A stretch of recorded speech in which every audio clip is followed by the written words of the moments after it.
So this is the iRAY DW20 wireless lavalier system. And the reason why I got this system is because I need two transmitters. Because I'm going to be having a second person in my videos and I need a way to record them. So this is just going to be a quick overview and what I think of it all and how I'm setting it up. And my first impression getting this just out of the box, this is a lot higher quality than I thought it was going to be. And just based on the hand feel of the transmitter, it feels like it's a pretty good quality. And it's nice to see that each transmitter has its own built-in microphone. And this does come with a decent amount of accessories and cables, which includes two lavalier microphones, two auxiliary cables, so you can connect it to your camera or phone, and two wind muffs for the transmitters. Setting up the receiver is pretty straightforward, just push the power button so it turns on, and using the clip on the bottom of this, I can slide it onto my Canon R. And with it on there like that, all I need to do is use the auxiliary cable to plug it into the actual camera. You can also plug headphones into the receiver so you can hear what is coming into it. And then I just need to turn on one of the transmitters, and in my case it automatically paired. And you can see that it's picking up sound.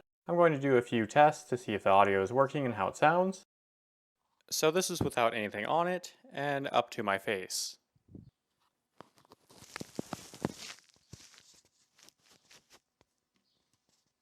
And here it is with the fluffy bit on it. And here it is with the microphone that it came with.